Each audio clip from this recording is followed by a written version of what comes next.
네, 안녕하십니까. 브라질 제조 GDP 하락이 실업률에 미치는 영향, 팬데믹 이전을 중심으로에 대해서 발표하게 된 17학번 유진우, 류승기입니다. 먼저 서론에 대해서 말씀드리겠습니다.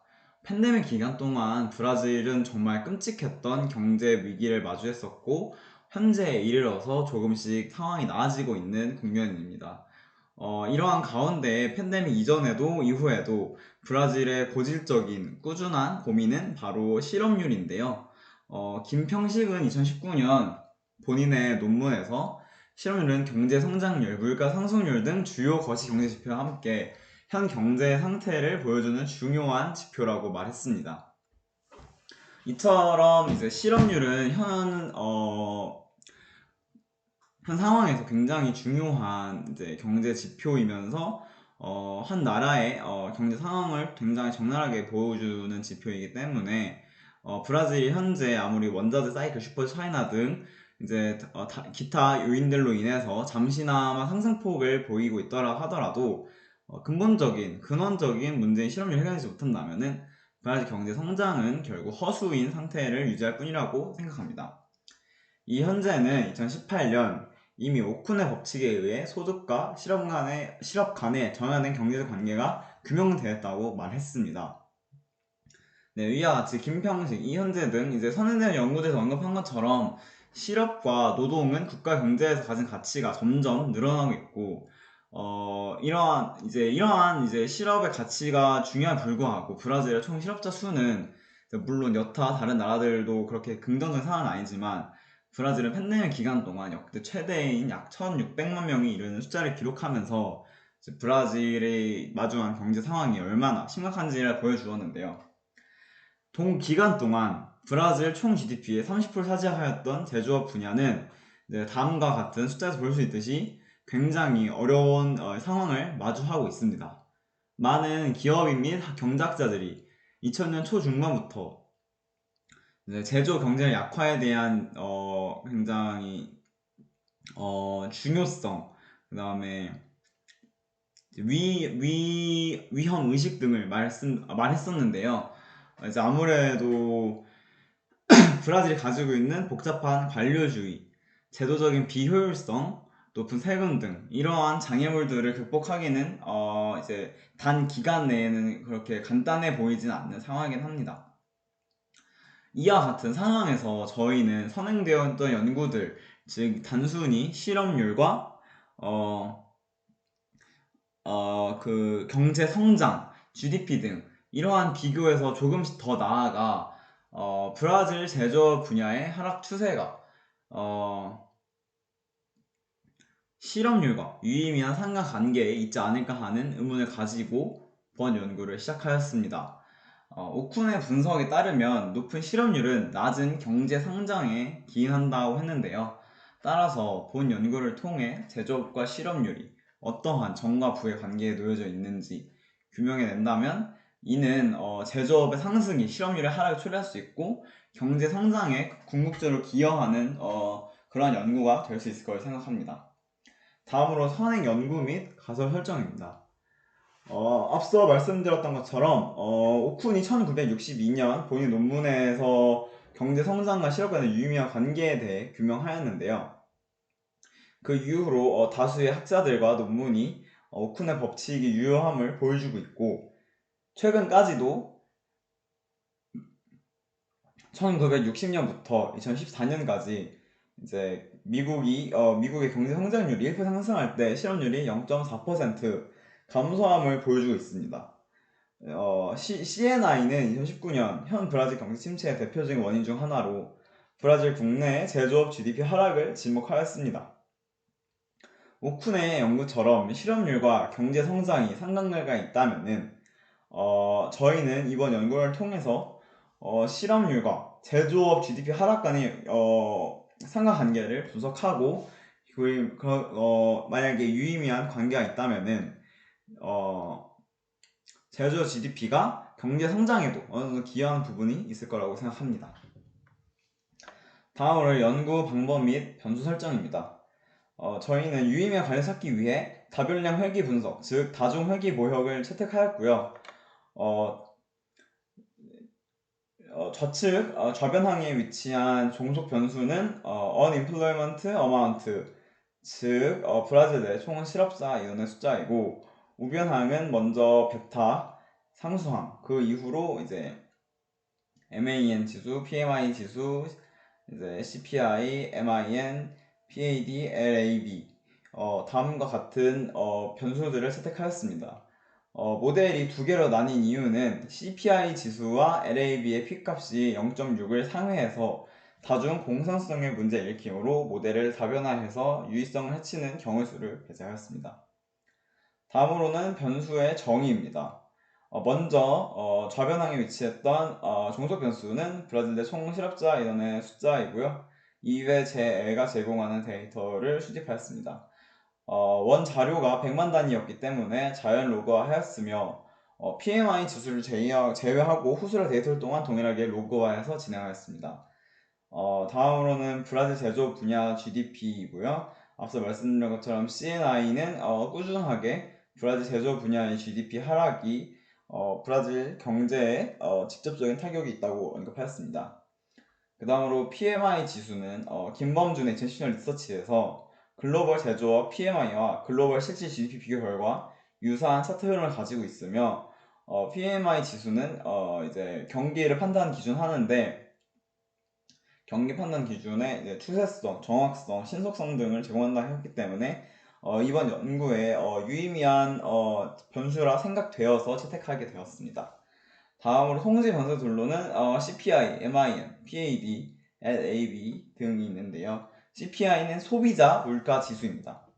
이수영, 문규현의 2020년 논문에 따르면 CPI는 코스피 지수에 직간접적인 상관관계를 갖고 있음이 추정 결과로 나타났고, 이에 따라 코스피 마찬가지로 경제 지표에서 유의미한 지표인 실업률을 종속 변수로 채택한 본 연구의 변수로 채택되었습니다. 다음 MAIN은 브라질 광업 분야의 GDP를 뜻하는데요. 바바라의 2007년 논문에 따르면 광업 분야의 GDP는 광업 분야 고용과 양의 관계를 나타납니다.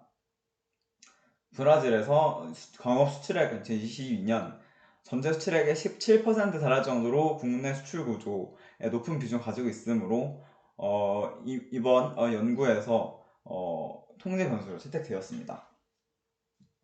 공공행정 분야 GDP는 이제 브라질은 알다시피 국가 주도의 민영화, 국가 주도 산업을 통해서 경제가 굉장히 크게 급진적으로 성장하였으므로 이제 국가 경제에서 공기업이 차지하는 비중과 기여도가 굉장히 큰 편입니다.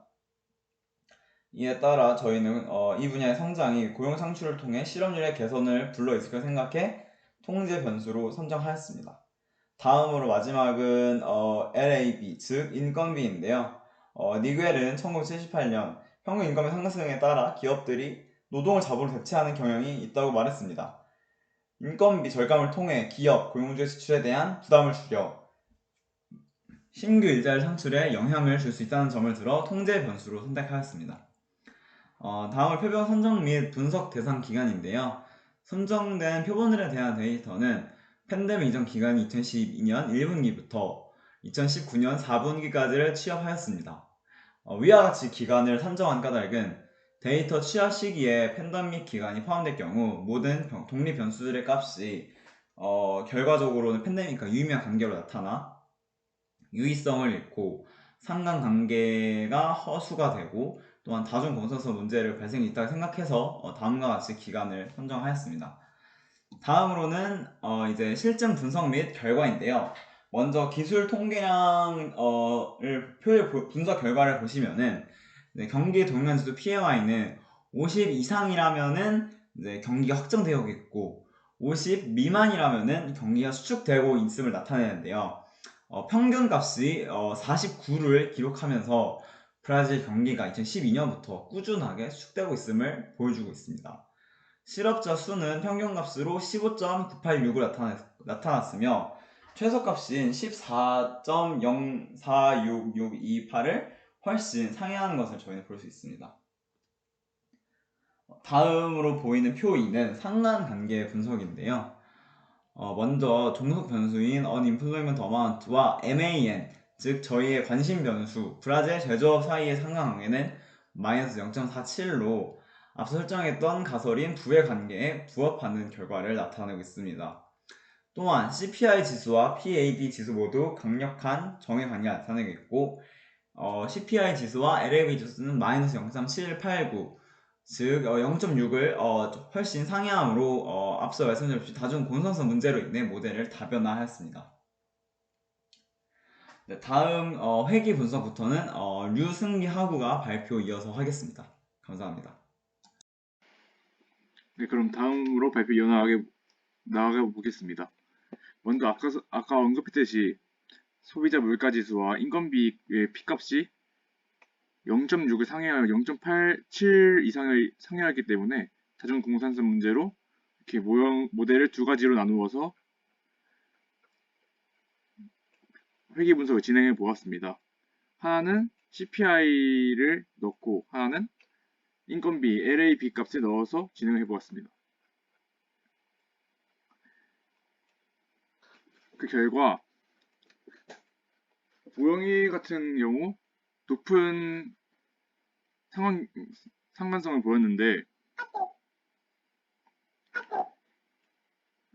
여기 보여주시다시피 I스퀘어 결정 계수값이 모형 1의 경우 0.835, 즉 83.5%의 설명력을 가져 높은 설명력을 보이고 있고 모델 2 또한 0.724, 72.4%의 설명력을 가져 또한 역시 설명력이 강하다고 볼 수 있습니다.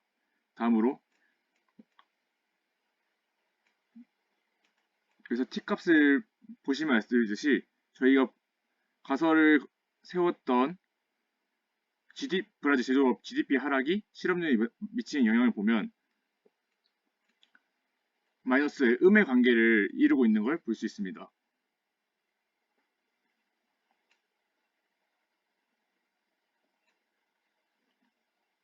또한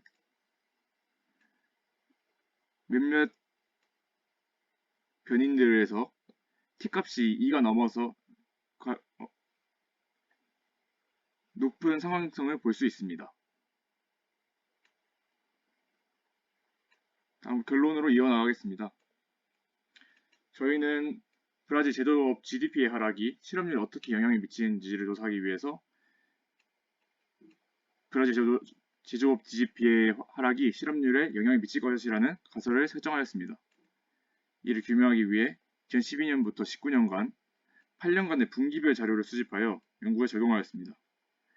이 자료들을 실증 분석하기 위하여 다변력 회귀 모형과 기술통계법을 사용하였습니다. 또한 위에서 언급했듯이 브라질 제조업 분야 GDP와 브라질 PMI 지수를 설명 변수로 채택하였습니다.